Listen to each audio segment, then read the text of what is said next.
پیارے بچوں، ایک دفعہ کا ذکر ہے، ایک مچھیرا دریا سے مچھلیاں پکڑ کر اپنا اور اپنے بچوں کا گزارا کرتا تھا۔ وہ بہت غریب تھا، لیکن ہمیشہ اللہ کا شکر ادا کرتا۔ اس کے برعکس اس کا بھائی بہت امیر تھا، مگر وہ اس کی کوئی مدد نہ کرتا۔ اس کی بیوی بہت مغرور تھی، وہ ان سے بات کرنا بھی پسند نہیں کرتی تھی۔ ایک دن حسب معمول مچھیرا مچھلیاں پکڑنے اپنی چھوٹی سی کشتی میں دریا نکل پڑا۔ اچانک ہی زبردست طوفان آ گیا، کشتی الٹ گئی اور مچھیرا دریا میں جا گرا۔ وہ لہروں کے رحم و کرم پر بہتا ہوا بہت دور نکل گیا۔ جب اس کی آنکھ کھلی تو وہ ایک جزیرے میں تھا۔ شام ہونے والی تھی۔ وہ اللہ کا نام لے کر کسی طرح خشکی پر چڑھا۔ پاس ہی اسے درخت دکھائی دیے۔ وہ درخت پر چڑھ گیا اور صبح ہونے کا انتظار کرنے لگا۔ اس کے کپڑے بری طرح بھیگ چکے تھے، بھوک بھی بہت لگی ہوئی تھی۔ صبح ہوئی تو اس نے کچھ جنگلی پھل توڑ کر کھائے اور اللہ سے دعا کرنے لگا، یا اللہ میری مدد فرما۔ پھر جنگل میں ادھر ادھر پھرنے لگا۔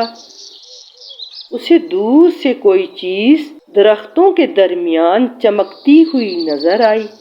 وہ آگے بڑھا اور 10 سنہرے سیب توڑ لیے۔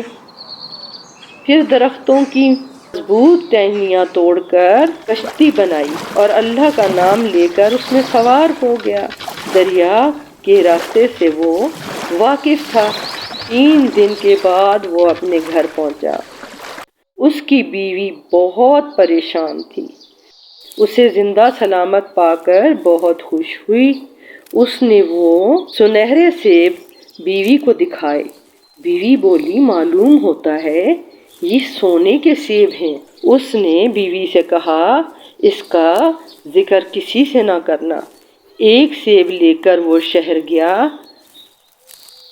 اور باقی سیب کمرے میں گڑھا کھود کر اس میں چھپا دیے۔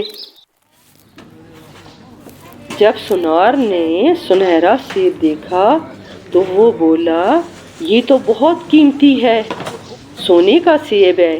اس نے وہ سیب فروخت کیا، بہت سا پیسہ لے کر گاؤں آیا اور ایک بڑی سی زمین خرید کر اس پر محل نما مکان تعمیر کروایا اور خوب آراستہ کیا اور پورے گاؤں والوں کو دعوت پر بلایا، جس میں اس کا بھائی اور بھابھی بھی شامل تھے۔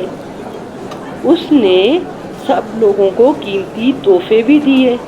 اس کی بھابھی تو مارے حسد کے جل گئی۔ گاؤں والے پوچھنے لگے، یہ سب تمہارے پاس کہاں سے آیا؟ وہ بولا، میرے اللہ نے مجھے عطا کیا ہے۔ سچ ہے، جو اللہ کا شکر ادا کرتے ہیں اور صبر سے کام لیتے ہیں، اللہ ان کی ضرور مدد کرتا ہے۔ پیارے بچوں، کیسی لگی کہانی؟ پسند آئی؟ اگر پسند آئی تو دوستوں کے ساتھ شیئر کریں اور مجھے اگلی کہانی کے لیے اجازت دیں۔ اللہ حافظ۔